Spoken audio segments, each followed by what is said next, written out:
네, 오늘 투스 서피스 로스의 진단과 치료에 대해서 말씀드릴 원서울치과의 김우현입니다. 20대 환자분이 내원했습니다. 그림에서 보다시피 캐나인은 컨택이 되어 있고요. 이쪽도 되어 있고 10번대도 되어 있습니다. 그런데 보시면 사전치는 오픈으로 컨택이 열려 있습니다. 이런 환자분이 앞쪽에서 보게 되면 인사이드 엣지 부분이 울퉁불퉁한 형태를 띠고 있고 프락시말 컨택이 오픈되어 있습니다. 환자분이 이것을 심미적으로 개선시키고 싶다라는 주소를 가지고 내원을 했습니다. 제가 이제 학생 때 많이 배웁니다. 치아를 오래 쓰게 하는 것이 필요하다. 과잉 진료를 하지 않는 것이 필요하다. 근데 여기 충치는 없습니다. 근데 여기에서 우리가 심미적 그 회복을 위해서 이를 카버리지를 했을 때 레진도 가능하고 세라믹도 가능합니다. 그런데 그보다 더 근본적인 질문을 할 수 있습니다. 제가 심미적인 이유가 아니라고 하더라도 이 치아를 수복하는 것이 정말로 환자의 치아의 롱제버티를 위해서 필요한 것인가, 그런 질문을 해볼 수 있습니다. 환자분의 오클루저 뷰입니다. 치아를 프레퍼레이션을 끝냈고 그 다음에 수복물을 딜리버리 했습니다. 그런데 환자분이 3년 정도 있다가 다시 내원했습니다. 선생님, 어떻게 진료를 했길래 또 충치가 생겼을까요? 아니면 충치를 남겨둔 거 아닌가요? 이런 컴플레인을 가지고 내원을 했습니다. 그림에서 보시면 사전치는 인택트하게 있고 캐나인 부위가 새로 캐리어스가 생겼습니다. 확대해 보겠습니다. 보시면 저희가 이제 캐나인에 주목을 하죠. 충치가 있는 것에 주목을 합니다만, 사실 화면을 조금 더 자세히 보시게 되면, 좌측 화면에서 보시게 되면 이나멜이 인택트하게 유지가 되고 있습니다. 근데 우측의 화면을 보시게 되면 이나멜이 많이 날아가서 상실돼서 거의 덴틴이 노출된 상태입니다. 그래서 저희가 이제 생각을 해볼 수 있는 것이, 치아를 카버리지 하는 것이 투 서피스 로스의 환자에서 꼭 필요한 것인가, 치아의 롱제버티를 위해서 꼭 필요한 것인가 생각해 볼 수 있을 것 같습니다. 저희가 수복물이 얼마나 오래 가는 거에는 여러 가지 팩터가 있습니다. 머티리얼의 팩터가 있고 치과 의사의 능력, 그 다음에 환자 팩터, 그 다음에 투스 팩터, 그리고 기공사의 팩터. 근데 이 중에서 저희가 주목을 해야 될 부분 중에 하나가 페이션 팩터입니다. 많이 간과되고 있는 부분일 수 있습니다. 이 페이션 팩터를 나눠서 저희가 생각을 해보게 되면, 저는 이제 환자분들이 내원하게 되면 차트에 이렇게 적습니다. 캐리어스가 잘 생기는 환자인지, 또는 페리어가 나빠지는 환자인지, 아니면 잘 깨지는 환자인지, 또는 잘 부식이 되는 환자인지. 오늘은 주로 이제 부식에 대해서 이제 말씀을 드리고 있는 거고요. 그 다음에 더불어서 이 환자가 계속 교합이 무너지고 있는지 안 무너지고 있는지, 이렇게 카테고리화 시켜서 우리가 환자를 구분하고 거기에 따른 진단과 치료 계획을 세우고 있습니다. 저희가 이제 사진에서 보시면 왼쪽에 환자가 왔습니다. 그러면 이를 수복하려고 했을 때 치러야 되는 대가, 환자가 치러야 되는 그 비용, 돈과 시간 말고도 치아가 치러야 되는 대가, 그걸 우리가 바이올로직 프라이스라고 하겠습니다. 오른쪽에 보시면 치아가 갈려나가고 깨지고 부식돼 있습니다. 왼쪽 아래 보시면 캐리어스가 있습니다. 오른쪽에 보시면 치주가 안 좋은 환자가 있는 것이죠. 그런데 우리가 수복물을 수복할 때 이를 깎아내는 거, 그거는 우리가 바이올로직 프라이스죠. 딱 충치만 제거하고 진료를 할 수가 없습니다. 왜냐하면 수복물이 유지가 돼야 되기 때문에요.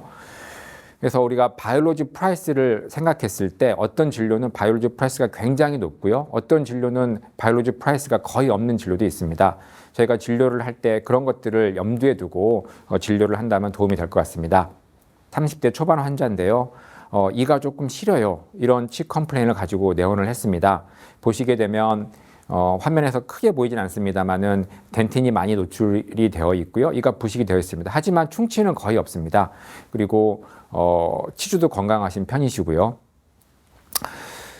반면에 나이가 드신 분들도 내원합니다. 근데 이제 다 컴플레인은 비슷해요. 이가 시려요. 근데 여기도 왼쪽도 그렇고 오른쪽도 그렇고 충치는 없는 거죠. 근데 교합은 무너지고 있고 투 서피스 로스가 많이 진행이 되어 있습니다. 이런 환자를 저희가 학부 때, 학생 때 많은 교육을 받고 어떻게 진료하고 치료할 건지에 대해서 교육을 받았으면 좋겠습니다만 그게 잘 안 됐습니다. 적어도 제가 이제 50이 좀 넘어갔습니다만 제가 학생 때는 많은 교육을 받지 못했습니다. 왼쪽에 보시면 팔라탈 쪽에 치아가 많이 투 서피스 로스가 되어 있고 오른쪽에는 되게 갈려 나가 있는 원다운 되어 있는 근데 교합이 왔다 갔다 한 그리고 근데 환자분은 내가 어디까지 치료해야 될지 모르겠는데 환자의 컴플레인은 단순하게 이가 시려요. 그럼 이걸 어떻게 우리가 진료할지 사실 되게 난감했었습니다. 우리가 부식이라는 부분, 치아 갈려나가는 부분은 사실은 옛날에는 아주 옛날에는 충치보다도 훨씬 더 큰 문제였습니다. 그래서 아주 옛날 그 우리 화석들을 보게 되면 치아들이 갈려나가서 문제가 되어 있는 이 35세, 45세, 또 25, 35세 아주 옛날 그 유인원의 그 치아를 보게 되면 충치는 없습니다. 치주도 건강합니다. 하지만 이들이 갈려나가는 것이 문제였습니다. 근데 이제 우리가 식생활이 바뀌다 보니까 치아가 갈려나가는 것보다는 치주라든가 충치라든가 이런 쪽의 교육에 우리가 포커스가 되어 있었습니다. 그래서 오늘 제가 말씀드릴 내용은 이런 투스가 갈려나가는 게 멀티팩토리얼 네이처가 있는 것이고 성인에서 어떻게 하면 그것을 진단을 하고 또 어떻게 살라이바가 작용을 하고 어떻게 예방하고 관리하고 또 그리고 어떻게 치료하는지까지를 말씀드리면 좋겠습니다. 그러나 이제 시간적 제약이 있기 때문에 주로 말씀드릴 내용은 이제 진단에 대한 내용입니다. 제가 이제 이 공부를 아주 열심히 했었을 때가요, 2000년 이제 중반 때부터 제가 관심을 가지고 또 환자도 열심히 진료를 하고 했습니다. 근데 막상 책을 찾아보니까 많지가 않았어요. 여기 보시게 되면 덴탈 이로전 안드리안 루시라는 분이 책을 썼는데요. 덴탈 캐리어스라는 제목으로 GV 블랙이 책을 만든 지가 벌써 100년이 훌쩍 넘었죠. 근데 이 덴탈 이로전이라는 그 제목으로 책이 출판된 거는 2000년 초중반입니다. 그 전에는 이런 이름으로 책이 출간된 적이 없습니다. 그래서 아직까지도 학부 교육에서 이 부분이 되게 포커스로 잘 교육이 되고 있는지 제가 모르겠습니다만 많은 분들이 정보에서 많이 부족함이 있지 않을까 싶어서 오늘 말씀드리고 있습니다. 제가 그 이후도 계속 관심을 가지고 책을 봤는데요. 공부를 더 해보고 싶으시면 투스웨어, ABC of One Dentition, 칸이라는 분, 이분 밑에 보면 루시라는 이름이 나오죠. 이분 책이 굉장히 완전하다고 생각됩니다. 많은 정보가 있고 진단과 수복에 대해서 친절하게 설명이 되어 있고요. 제가 책을 잘 읽지는 않습니다만 이 책은 진짜 몸의 전율을 느끼면서 이틀 동안 완독을 했던 기억이 있습니다. 요 그림을 보시게 되면 사는 게 그런 것 같아요. 여기 보면 전치에 보면 마멜론이 살아있는 영구치가 나오고 있죠. 근데 이미 유치는 많이 갈려 나갔습니다. 그래서 오른쪽 아래로 이제 진행이 되겠죠. 사는 게 그런 건데 저런 그 원다운 되는 그 덴티션을 가진 환자분의 저희가 충치만 집중을 하다 보면 전체가 처해질 갈려 나가는 상황에 대해서 저희가 간과할 수 있지 않을까 생각이 됩니다. 투스웨어는 우리가 진단을 하게 되면 어트리션, 치아끼리 갈려 나가는 거죠. 이로전, 화학적으로 이가 부식되는 겁니다. 어브리전은 잘 아시다시피 칫솔질에 의해서 치아 갈려 나가는 이 세 가지가 있습니다. 근데 주목할 부분은 우리가 이로전이 있게 되면 이 오른쪽 두 그림을 보시게 되면 이로전이 있게 되면 어트리션이 굉장히 빨리 진행이 돼요. 이로전이 있게 되면 어브리전이 굉장히 빨리 진행이 됩니다. 그래서 어트리션만 있을 때는 환자가 안 시려해요. 엄청나게 갈려 나갔음에도 불구하고 우리 그 치아의 그 레퍼러티브한 그 능력 때문에 굉장히 치아가 많이 갈려 나갔음에도 불구하고 치아가 시리지 않습니다. 그런데 이로전이 있게 되면 그게 방어 기전이 작동을 하지 않아요. 이가 엄청나게 빠른 속도로 갈려 나가게 됩니다. 그래서 어트리션과 어브리전이 가속화되게 됩니다. 그래서 요 세 가지가 합쳐져서 저희가 이제 실제로 치아가 이제 부식이 되는데 마모가 되고 그 다음에 그렇게 되는데 여기에서 얼만큼 이로시브 컴포넌트가 있는가에 따라서 환자가 적응하기도 하고 적응하지 못하기도 합니다. 우리가 투스웨어가 되는 그 면도 좀 차이가 있습니다. 그래서 덴탈 어트리션이 생기는 부분, 그리고 덴탈 이로전이 생기는 부분, 그리고 캐리어스가 생기는 부분은 차이가 있습니다. 그리고 교환면에서 봤을 때도 어트리션 되는 부분과 그 다음에 이로전이 되는 부분, 프락시말 쪽도 다르죠. 그 다음에 KRS가 생기는 부분 다 다릅니다. 그래서 제가 KRS만 집중할 것이 아니고 환자의 나이를 봤을 때 어투션 되는 양, 그 다음에 이로전 되는 양, 이런 것들을 판단해서 다른 방법으로, 다른 방법이라기보다도 좀 포괄적으로 우리가 환자를 볼 필요가 있습니다. 그리고 그리브스 이펙트라는 것이 있는데요. 우리가 마모가 됐으면 어느 방향에서 마모가 되는지에 따라서 우리가 그 추잉 패턴을 우리가 생각해 볼 수 있는데요. 이나멜이 더 하드하기 때문에 덴틴이 더 무르기 때문에 우리가 이를 씹을 때 리딩 엣지에서 트레일링 엣지로 갔을 때 움푹 파이는 부분이 보이게 됩니다. 그래서 왼쪽의 그림을 보시게 되면 어느 방향으로 우리가 추잉을 하는지에 대해서 이 그림을 보면은 바로 알 수는 없는데 오른쪽에 그리브스 이펙트를 생각을 해보면 추잉은 바깥쪽에서 안쪽으로, 왜냐하면 그 덴틴과 이나멜이 끝나는 부분에서 움푹 파이는 부분이 발견이 됩니다.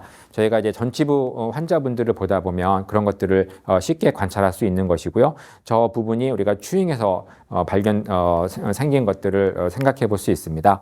그래서 우리가 거기를 우리가 수복무를 했었을 때 시간이 가고 롱텀하게 지켜봤을 때는 이나멜이든 아니면 이맥스든 어떤 머티리얼을 썼던 간에 이 팔라탈 쪽에 이 엣지가 생성되는 그런 양상들을 관찰할 수 있습니다. 그리고 이제 교환면에서 보게 되면 펀치다운 리전이 이제 생기는 거죠. 그래서 부식돼서 움푹 파이면서 덴틴이 노출되는 그림을 볼 수 있습니다. 그리고 우리 그 치아를 보게 되면 우리가 GCF가 나오지 않습니까? 그래서 GCF가 나오는 그쪽에는 이나멜 칼라가 인택트하게 유지가 되고 있고요. 그리고 부식이 되면서 그 진행 속도가 빠르기 때문에 우리가 처음 보였던 그 사진처럼 어떤 부위들은 컨택이 되어 있지만 컨택되어 있지 않는 오픈 바이트의 양상이 상악 전치부의 팔라탈에 보이게 되고 이나멜 칼라는 인택트하게 되게 되겠고, 그런 그림을 볼 수 있습니다. 다양한 양상들이 있게 되는데요. 여기 오른쪽에 보시게 되면 레진이 인택트하고 레진 주위의 치아들이 또 부식돼서 없어지는 모습도 보이고, 그것을 제때 치료하지 않게 되면, 커버리지를 하지 않게 되면 교합이 지금 하단의 그림처럼 붕괴되는, 디그라데이션 되는 양상들을 볼 수 있고, 이런 환자분들은 저희가 몇 개월 간격으로 체크를 해보면 한 번은 왼쪽이 씹히고 한 번은 오른쪽이 씹히고 심스탁이 마일라가 빠지는 양상들이 굉장히 급격하게 나타나게 됩니다. 그래서 위에 있는 환자분들을 우리가 적극적으로 치료하지 않게 되면 아래처럼 교합이 붕괴되고 망가지고 그러다 보면 케이스가 커지게 되고 그런 것이기 때문에 저희가 빠른 시간 내에 이런 환자분들을 적극적으로 치료하는 게 맞다고 생각이 됩니다. 보면 그림에서 볼 때는 명확하지 않을 수 있습니다만 모델을 떠서 이렇게 확인을 해보게 되면 진지발 라인을 따라서 GCF가 나오기 때문에 에나멜은 인택트한 모습을 볼 수 있고, 하지만 팔라탈 쪽이 많이 투스 서피스 로스가 되어 있는 것을 확인할 수 있습니다. 서비칼 이로전도 우리가 있는데요. 서비칼 이로전이 어브레이전, 어프렉션, 어트리션 다 생각할 수 있지 않습니까? 그런데 앞에도 제가 말씀을 드렸지만 우리가 치아가 많이 파여 있는데 엄청 시릴 것 같은데 환자분이 시리지 않다고 합니다. 근데 어떤 경우에는 조금만 파여 있는데도 이가 시리다고 그래요. 그래서 이제 이거를 조금 더 자세히 보게 되면 여기 그림에서 보시게 되면 하얀색이 이제 단단한 부분이죠. 그래서 이렇게 그쵸? 이렇게 에서 보시게 되면 어트리션 돼 있고 어프렉션 돼 있는 부분의 그 하방에는 레퍼러티브 덴틴이 생기면서 하얗게 됩니다. 그런데 그 위쪽 부분을 보시게 되면 이가 부식됐어요. 그 바로 밑에는 케미컬하게 부식된 부분에는 레퍼러티브 덴틴이 생기지 않습니다. 그렇기 때문에 이가 시린 거죠. 그래서 환자가 이가 시리다고 했을 때는 그 이로시브 컴포넌트가 굉장히 크게 작용한다고 생각이 됩니다.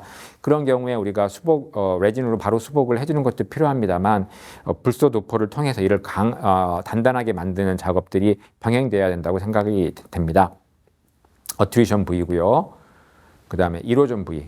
바로 그 하방에는 빨간색으로 있는 부위에 흰색이 안 보이지 않습니까? 그래서 거기에는 레퍼러티브 덴틴이 없는 거죠. 그리고 웨지가 있는 부분에는 레퍼러티브 덴틴이 하얀색으로 이렇게 라이닝이 되어 있는 것을 볼 수 있습니다. 그 다음에 덴티나 스클레수스가 있는 것을 확인할 수 있는 거죠. 네, 넘어가겠습니다. 그래서 우리가 투 서피스 로스가 있는 환자분들이 큰 케이스가 됐을 때는 이렇게 진단 모델을 떠서 분석을 하는 것이 되게 도움이 되는데요. 제가 처음에 이 그림을 봤을 때 이런 환자분들을 봤을 때 저게 팔라탈이 펑셔널 커스프이기 때문에 부러진 건가, 우리가 커브 오브 윌슨이 있는데 왜 반대로 됐을까, 저게 바깥쪽도 분명히 갈려 나갈 수 있는데 왜 꼭 팔라탈 쪽만 저렇게 될까, 저게 꼭 교합으로 해석이 되는 건가, 교합으로 해석하기에는 또 너무 많은 부분이 있지 않는가, 그런 의문을 가진 적이 있습니다. 그래서 그 환자분을 이렇게 보시면 그 전에 이제 우리가 이 그림만 보고 교합적인 부분, 기계적인 부분을 해석을 하려고 하면 해석이 잘 안 됩니다. 근데 이 그림에서 보시게 되면 치아를 그려놓고 보게 되면 파로티드 덕트에서 침이 엄청나게 많이 나오죠. 그래서 그쪽에는 애시딕한 인바이러먼트가 아닙니다. 되게 알카리한 인바이러먼트고, 그렇기 때문에 그쪽엔 치아가 단단해요. 치아가 단단하기 때문에 어트리션, 어브레이전, 이로전이 잘 안 일어나는 거죠. 하지만 팔라탈 쪽에는 침이 안 나오기 때문에 그쪽엔 이가 푸석푸석합니다. 그렇기 때문에 어트리션, 어브레이전이 가속화되는 거죠. 그래서 이런 그림이 나오는 것이고요. 또 반면에는 하악을 보게 되면 저희가 왜 하악의 디스토 버컬 커스프가 저렇게 날아갈까? 저게 이제 저게 펑셔널 커스프니까 교합적인 부분을 해석할 수 있지 않을까? 그렇게 생각을 했었습니다. 근데 그걸로는 다 해석이 안 됩니다. 그래서 하악은 반대로 그림을 그려보게 되면 링골 쪽에 만디블라 글랜드, 서벌링골 글랜드 그쪽에서 살라이버가 엄청나게 많이 나오기 때문에 하악에는 그 링골 쪽이 인텍트한 거예요. 그래서 그쪽은 단단한 거고요. 기능을 안 하는 부분도 있습니다만 단단하기 때문에 치아가 그대로 유지가 되고 있는 것이죠. 그래서 이런 그림을 생각하면서 환자분을 보면 이분이 침이 잘 나오는구나, 안 나오는구나, 침이 안 나오기 때문에 이들이 푸석푸석하구나, 그래서 이가 잘 갈려나가고 마모되는구나, 이런 것들을 생각해 볼 수 있습니다. 그래서 저희가 투 서피스가 있을 때 우리가 에시딕 어택이 있겠죠. 익스트린식 어택도 있고 인트린식 어택도, 우리가 토하면서 아니면 위액이 넘어오면서 거드가 있으면서 넘어오면서 그런 것들이 있을 수 있는데, 살라이버가 이 세 가지가 완충이 되면 괜찮겠습니다만, 이것이 이제 밸런스가 무너지게 되면, 임밸런스하게 되면 어트리션, 어브리전이 가속화되는 거죠. 그래서 투 서피스의 주로 이제 투스 웨어가 주로 어펙트 되는 면들을 한번 그런 그림을 우리가 살라이바를 생각하면서 생각을 해보게 되면 맨디블 맥실라가 좀 비슷하고요. 맨디블 인사이저 웨어가 주로 이제 웨어가 되고 맥실라 인사이저 웨어가 있습니다. 맨디블 몰라의 오클루잘 이로전이 맥실라보다는 많게 되고요. 그 다음에 서비칼 리전이 그 자체로만 일어나는 경우는 적습니다. 항상 그 오클루절 부분이 같이 일어나게 되는 것이고요. 그 다음에 서비칼 리전은 맥실라의 팔라탈, 버컬이 아니고 팔라탈.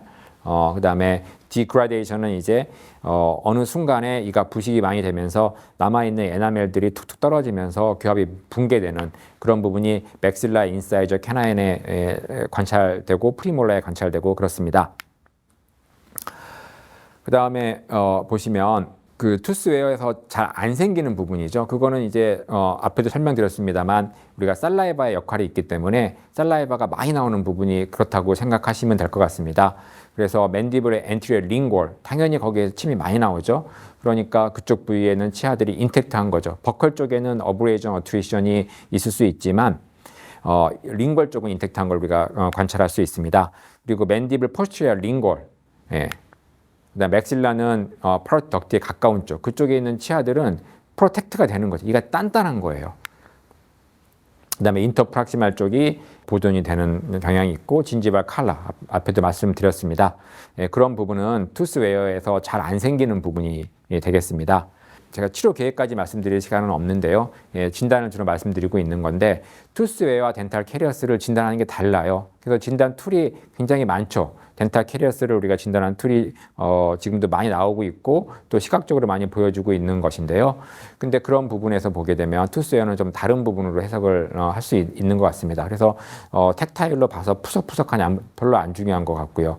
그 다음에 트랜스 일루미네이션 레이저로 다이고노시스 하는 거 레디오그래프 별로 안 중요한 것 같고, 하지만 우리가 직접 모델을 보면서 판단하고 스터디 모델에서 판단을 하고 클리니컬 포토를 찍어서 환자분한테 보여드리고 1년, 2년, 3년 폴로업을 하면서 당신은 이들이 충치가 아니지만 없어지고 있다. 그것을 치료할 필요가 있다. 적극적으로 의사가 개입할 필요가 있다라는 것을 말씀드리는 게 필요합니다. 그래서 그런 환자분들이 오면 우리가 적극적으로 또 우리가 치료를 할 때 어느 단계가 되면 우리가 디그레이딩이 되면 풀마우스를 또 진행을 해야 되게 되는데요. 그런데 그거를 이제 진행하는 부분이 사실 어렵죠. 그걸 다 진행한다는 게 사실은 다 진행하면 다 대박 원장님이 되겠습니다만 내가 건드리면 또 치아를 오래 쓰게 되는 것인가 아니면 건드렸다가 괜히 망가지고 환자분한테 컴플레인 듣고 충치도 없는데 이를 깎았다가 또 시리지 않나 이런 것들을 생각할 수 있게 됩니다. 그래서 그것을 생각한다는 것이 바이올로지 프라이스를 생각하는 거죠.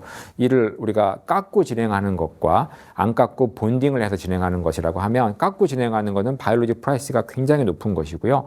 깎지 않고 이를 그대로 두면서 본딩을 통해서 치아 서피스를 프로텍트하게 커버해 주는 거, 그다음에 정 필요하다고 하면 풀 커버리지를 하는 거, 이것이 치아를 그냥 그대로 두고 충치가 없기 때문에 그냥 그대로 두고 하는 것보다 치아의 롱제버티, 보철물의 롱제버티, 치아의 롱제버티가 구분될 수 있습니다만 치아의 롱제버티를 위해서도 꼭 필요한 조치가 아닌가라고 생각을 하고 있습니다.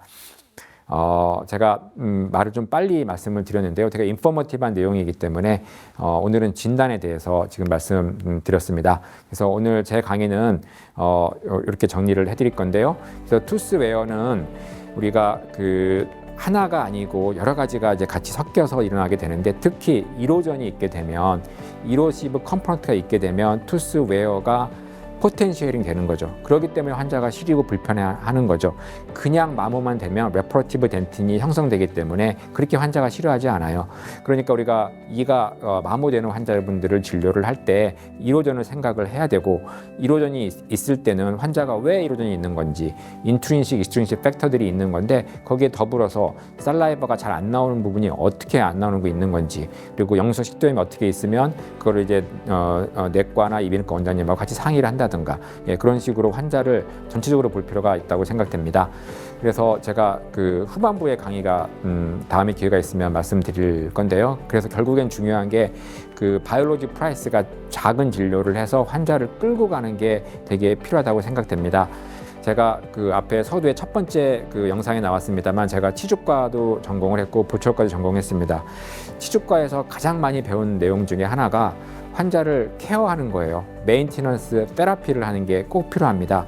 우리가 완벽하게 치석을 제거했지만 환자가 좋아졌지만 짧은 기간에 좋아졌지만 그 다음에 팔로우업이 안 되고 내원을 안 하면서 2-3년 만에 다시 나빠지는 환자분들을 많이 보면서 내가 부족하지만 환자분을 끌고 가는 게 필요한데 우리가 부식이 되는 환자분도 똑같습니다. 제가 이 부식 환자분을 건드려서 수복해서 괜히 내가 되게 힘든 상황을 만들지 않나 그런 생각을 하다 보면 충치만 치료하게 되는데요. 그렇게 하지 마시고 적극적으로 이제 그런 환자분들을 본딩 하는 술식을 이용해서 치료를 하게 되면 우리가 치과계가 많이 어렵습니다만 또 어느 정도 블루 오션이 되지 않을까 생각합니다.